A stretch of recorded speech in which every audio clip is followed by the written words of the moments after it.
3210, une première question d'actualité. La France est sans nouvelles de plusieurs ressortissants au Gabon. Avez-vous de nouvelles informations ? Non, le Quai d'Orsay, Jean-Marc Ayrault s'est exprimé hier. Nous sommes, c'est vrai, sans nouvelles de plusieurs de nos ressortissants, souvent binationaux, franco-gabonais. Combien ? Une quinzaine, sans doute, de personnes. Et nous demandons aux autorités gabonaises que tout soit fait pour les retrouver. C'est une exigence de notre part et nous espérons avoir le plus vite possible des informations les concernant. Vous estimez que la présidence d'Ali Bongo est légitime aujourd'hui ? Il faut un processus électoral clair. Nous avons déjà eu cette expression. Il y a contestation et doute. Les observateurs européens sur place, car ces élections ont été observées, ont émis des critiques sur la base de faits objectifs. La sagesse commanderait de faire un nouveau décompte des résultats.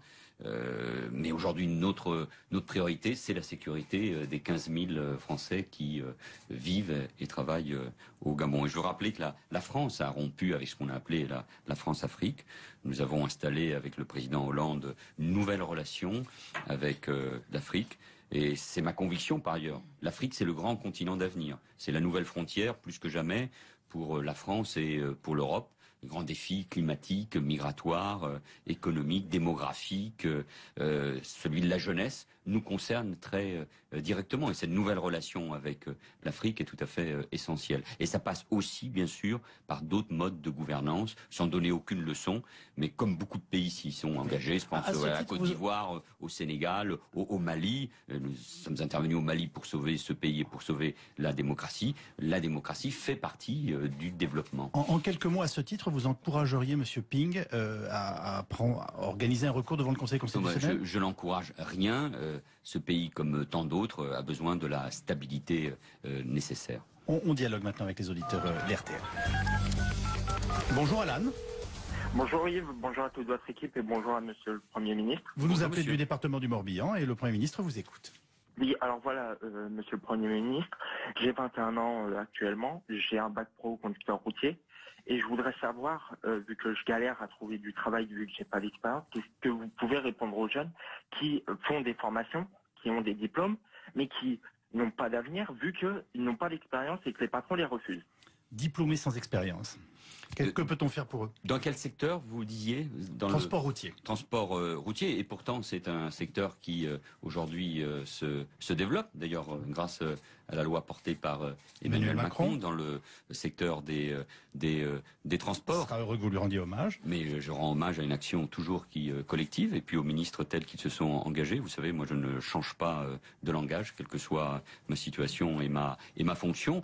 Non, moi j'encourage les patrons, les chefs d'entreprise, c'était d'ailleurs le sens aussi de la loi travail, à embaucher des jeunes, notamment en CDI, à les former, l'apprentissage, la formation continue, la formation tout au long de la vie, puisque on peut changer de métier et la révolution numérique va changer énormément la relation au travail et le métier, oblige à ce changement. Et puis c'est le rôle aussi de l'éducation nationale que de former des jeunes aux métiers d'aujourd'hui et de demain. Bien sûr Manuel Valls, mais la question que vous posez Alan, c'est avec un bac pro, alors en plus on sait que ces filières sont professionnalisantes au sens premier du terme. Il n'a pas d'expérience et c'est finalement ce qu'on utilise aujourd'hui pour ne pas lui proposer un premier boulot. Est-ce qu'on peut les aider ou vous lui dites tout simplement, non, il faut continuer à frapper à des portes, non, il faut votre téléphone. Bien sûr, mais évidemment qu'il faut les aider. Et c'est le rôle des chambres de commerce, des chambres consulaires, c'est le rôle des régions dans le rapport aux entreprises. Non, donc il faut continuer en effet à aider ces jeunes, même si ensuite il y a un certain nombre de secteurs qui peuvent être plus ou moins en difficulté. Merci Alan de nous avoir appelé. On continue avec Françoise qui elle nous appelle de Nancy. Bonjour Françoise, le Premier ministre vous écoute. Bonjour Yves, bonjour Monsieur le Premier ministre. Bonjour Madame.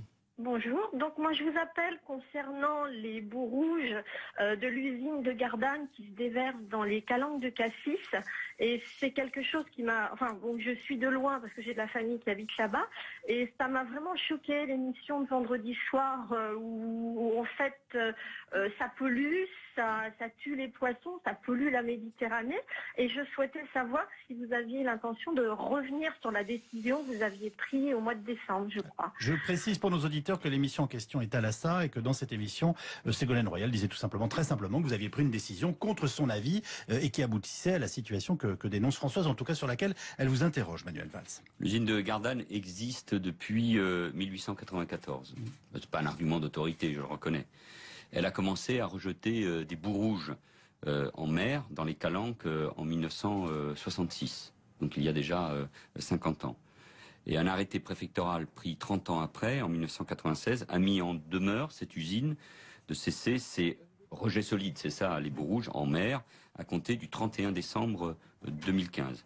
L'usine a travaillé sur un nouveau processus de filtrage de ces rejets qui aboutit à une demande d'autorisation en date du 10 mai 2014. Et celui-ci comporte l'arrêt total de rejet de résidus solides et il n'y aura plus que des rejets. C'était à ce moment-là cet arrêté qui avait été pris, des fluents liquides, c'est-à-dire des eaux de procédés, des eaux utilitaires, des eaux pluviales.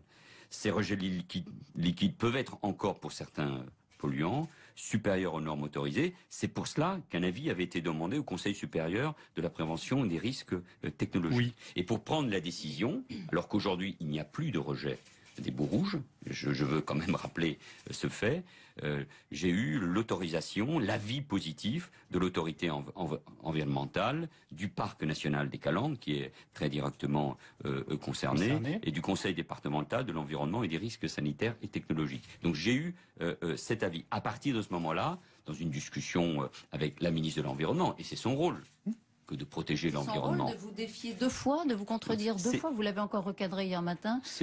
Moi, je ne recadre pas. Je rappelle uniquement les processus. Donc, nous avons une discussion avec Ségolène Royal, avec le ministre de l'économie, le ministre de l'industrie, Emmanuel Macron, et j'ai pris en connaissance de cause et avec ses avis positifs de ces 3 instances, avec ses avis obligatoires, j'ai pris cette décision à partir du moment où je considérais qu'il y avait de très nets progrès, qu'il n'y avait plus de rejet de boues rouges, et que, parce que c'est ça ma préoccupation, comme celle des ministres qui ont travaillé avec moi pour privilégier la santé des Français. Donc le préfet, à la fin de l'année 2015, le 28 décembre, le préfet des Bouches-du-Rhône a signé un arrêté qui définit les modalités autorisées de fonctionnement de l'usine et les obligations de contrôle.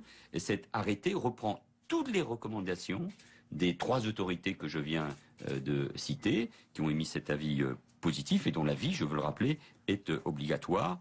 Et le parc des Calanques est totalement associé à ce travail. Cette autorisation a été donnée pour 6 ans. C'est donc suffisant. Et donc il y a un contrôle.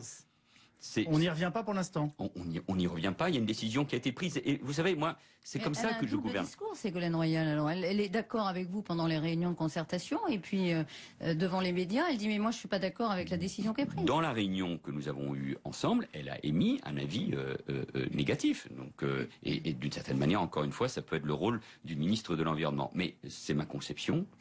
C'est comme ça, je crois, qu'on gouverne. C'est d'ailleurs le rôle du chef de gouvernement de procéder à des arbitrages après un travail interministériel, et encore une fois, avec l'avis positif, les recommandations des autorités que j'ai citées. Et moi, je ne polémique pas, et encore moins avec les ministres, parce que c'est ça... Donc vous lui demandez d'arrêter aussi. C'est ma conception de l'État, du gouvernement. Vous savez, on parlait, Elisabeth Martichoux, il y a un instant, des affaires qui sont de ces procès ou de ces procédures judiciaires qui, à tort, je crois, mais c'est ainsi, donne une image terrible de l'action publique. Et c'est insupportable. Et les commentaires d'ailleurs de ceux qui sont concernés sur la justice sont tout autant insupportables. Leur manière de se défendre en se défaussant sur d'autres ou sur la justice, parce que ça atteint l'autorité même de l'État. Il y a un doute profond sur la manière dont on gouverne d'une manière générale, et pas qu'en France. Donc, comme chef du gouvernement, agissant jusqu'au bout, fier de gouverner, parce que je pense que c'est une magnifique responsabilité. Je pense que gouverner, c'est pas facile, mais c'est passionnant, et c'est un collectif au service de la France. Et quand une décision est prise, elle est prise, et moi, je l'assume. C'est ainsi qu'on gouverne, et qu'on rend aussi ces lettres de noblesse à la politique. Et vous m'entendrez pas dire du mal de l'un des ministres, parce que, encore une fois, moi j'ai une conception haute de l'action qui est la mienne. Françoise, 6 ans, c'est finalement la réponse définitive du Premier ministre après les éléments de concertation sur lesquels il vient de revenir. Vous restez avec nous, Manuel Valls, et on se retrouve dans quelques instants. Nous continuons de discuter avec les auditeurs d'RTL qui nous appellent au 3210. Bonjour Marc. Bonjour Yves, bonjour Monsieur le Premier ministre. Bonjour monsieur. On vous écoute. Voilà, la France a été victime ces derniers mois de terribles attentats. Et on constate que le débat politique tourne toujours autour de l'aspect sécuritaire. À savoir, faut-il ou non augmenter les effectifs de police? Faut-il prolonger ou non l'état d'urgence sur les renseignements généraux? Par contre, on n'entend pas les causes de pourquoi tous ces jeunes se radicalisent, pourquoi ils se convertissent, ils se radicalisent. Quel est le projet de société? Qu'est-ce qui est fait pour éviter tout cela? C'est pas facile d'essayer de répondre dans des délais concis, mais je compte sur vous, Monsieur le Premier ministre. 3 choses. Il faut protéger les Français. Donc tous les moyens doivent être mis et nous le faisons pour protéger les Français face à la menace terroriste qui n'a jamais été aussi élevée. Et le ministre de l'Intérieur le rappelle, me semble-t-il, tous les jours. 2, il faut lutter contre la radicalisation. 15 000 individus aujourd'hui sont observés par nos services comme étant radicalisés, comme présentant des menaces. De 500 à 600 signalements dans nos écoles notamment. Avec un certain nombre de signalements par les écoles, par les services sociaux. Et puis, sans chercher la moindre excuse à ceux qui commettent des terroristes, il faut aussi s'attaquer aux causes profondes, qui d'ailleurs n'existent pas forcément dans notre pays seulement, puisque c'est une guerre qu'on nous mène et cette guerre, elle est mondiale. D'autres pays sont concernés, au Proche, au Moyen-Orient, en Afrique et bien sûr aussi en Europe. Et il me semble qu'il y a 2 éléments, mais je réponds très rapidement. Il faut construire cet islam de France, d'Europe, totalement compatible, ce que je crois, avec la démocratie, la laïcité, l'égalité homme-femme, la séparation des cultes avec l'État. Et c'est un formidable message qu'il faut envoyer au monde entier, parce que si les terroristes nous attaquent, c'est parce que nous sommes la France, parce que nous intervenons bien sûr à l'extérieur, mais parce que nous sommes le pays de la laïcité, aux origines chrétiennes, avec la plus vieille communauté juive d'Europe, et parce que l'islam est la 2e religion de notre pays, et parce qu'ils veulent prendre en otage d'une certaine manière les musulmans de France. Et puis il faut donner du sens. Il faut donner un sens. Quand on parle de l'identité de la France, ça ne peut pas être une identité repliée, rabougrie, rance, pensant que le passé était meilleur que le présent et l'avenir. Et donc, faut entraîner la communauté nationale. Moi, je crois qu'il n'y a qu'une seule communauté, la communauté nationale, et redonner de l'espoir. Mais je le dis à cet auditeur qui a raison, hein, il faut un projet. Pour le pays, davantage de sens, davantage d'engagement, d'optimisme, d'envie, mais malgré tout, nous allons vivre pendant 10 ans avec cette menace, avec ces processus de radicalisation, et donc ça demande à chaque Français un changement de culture de sécurité et d'engagement. Merci de votre appel, Marc. Bonjour Fabien, le Premier ministre vous écoute, vous nous appelez d'Agen.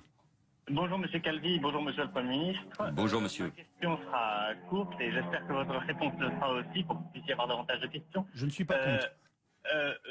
Vous êtes inscrit en faux contre les réformes faites à moitié, selon Emmanuel Macron. Prenons celle qui pourrait m'intéresser, la possibilité pour les jeunes notaires de s'installer dans des postes nouvellement créés.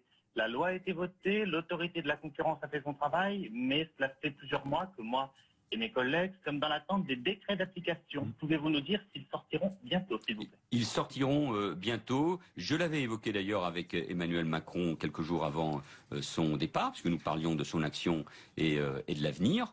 Et je l'ai aussi évoqué avec le garde des Sceaux, Jean-Jacques Urvoas. Donc c'est une question de jours ou de semaines, parce qu'en effet, là aussi, il faut de la souplesse pour permettre l'installation de jeunes et nouveaux notaires. Souhaitons que ce soit une question de jours et non de semaines. Mais en tout cas, la réponse a été brève et claire. Du coup, j'en ajoute une. Emmanuel Macron, aujourd'hui, selon vous, c'est un allier ou un rival? C'est à lui de le dire. Vous savez, Emmanuel Macron, il parle de la gauche du réel, de la gauche sociale réformiste qu'il veut incarner. Mais cette gauche du réel, cette gauche sociale réformiste, cette gauche qui assume les responsabilités dans l'exercice du pouvoir, c'est moi. Et par rapport parfois à une gauche qui tourne le dos au projet européen, qui était réaliste sur le plan économique, ou qui a une autre conception de la laïcité. L'idée du dépassement du Parti socialiste, mais je le dis depuis des mois, sinon des années, et dans la décomposition politique d'aujourd'hui, la déconstruction des formations politiques. On a besoin de Vous êtes en train de me dire qu'il a mené une grande opération de communication avec vos idées. Sur le rassemblement. Donc il fallait les préserver. Non, sur le rassemblement face à l'extrême droite et au bloc réactionnaire incarné par une partie de la droite et de l'extrême droite. Mais je ne cesse de le dire. D'ailleurs, je ne suis pas le seul. Mais ce que je crois, c'est que nous avons une histoire, une longue histoire, la gauche française. Pas par nostalgie. Jaurès, Blum, Mitterrand, Rocard, et je rajouterais bien sûr Clémenceau dans les grands débats qu'il avait avec Jaurès. On ne coupe pas avec cette histoire. Il faut rassembler sa famille politique. Il faut rassembler la gauche, mais il faudra aller bien au-delà. Donc, il ne pique pas mes idées, c'est pas un sujet. Il a le droit d'avoir évidemment ses idées, mais il n'y a pas de voie possible en dehors de cette famille politique, même si elle doit se dépasser. On ne peut pas le faire contre l'histoire de la gauche, et on ne peut pas le faire encore moins contre les femmes et les hommes de gauche, parfois déboussolés, parfois perdus, mais à qui il faut offrir un chemin. Et j'espère que, notamment François Hollande, dans un discours attendu dans 2 jours, à la Fondation Jean Jaurès. À la Fondation Jean Jaurès, Salvagram, il aura l'occasion de donner du sens et d'être non seulement le garant ce qu'il est des institutions et de la République, mais de montrer que un autre quinquennat avec la gauche est possible, à condition, encore une fois, de dire pourquoi et donner du sens. Et donc, la place d'Emmanuel Macron, elle est là-dedans. Il n'y a pas de place, me semble-t-il. Vous savez, aujourd'hui, le monde tel qu'il est, cette menace terroriste, ce regard des Français sur la politique, les grands défis du moment, le défi migratoire, le défi climatique, on ne s'improvise pas candidat à l'élection présidentielle. Moi, je suis étonné par le nombre de candidats à l'élection présidentielle qu'il y a, alors qu'il s'agit de la France, de la 5e puissance économique mondiale, d'un pays qui est membre permanent du Conseil de sécurité, qui a l'histoire qu'on connaît, mais l'influence dans le monde. Regardez le regard qu'on porte sur la France de l'extérieur, sur l'admiration que suscitent les Français, dans leur capacité de résilience ou de résistance face au terrorisme. Donc, il y a des candidats tous les jours à l'élection présidentielle. Non, on ne s'improvise pas candidat à l'élection présidentielle. C'est une fonction majeure. Et on ne peut pas la préparer en divisant. Aujourd'hui, l'essentiel, c'est pas seulement de rassembler une famille politique, c'est de rassembler les Français. C'est pour cela que je pense que le président de la République, François Hollande, le président de la République sortant, est le plus à même de faire cela. Ça sera à lui de le dire, ça sera à lui de dire pourquoi il faut un nouveau quinquennat. Donc vous souhaiteriez qu'il se déclare par exemple jeudi? Qu'il nous annonce qu'il est candidat à l'élection présidentielle? Il a donné rendez-vous. Ça réglerait le problème. Il a donné rendez-vous aux Français au mois de décembre, mais je crois qu'il faut qu'il indique le cap dès jeudi. Merci Manuel Valls d'être venu aujourd'hui sur RTL pour répondre aux questions d'Elisabeth Martichoux et des auditeurs qui nous ont appelés au 3210. Bonne journée à vous.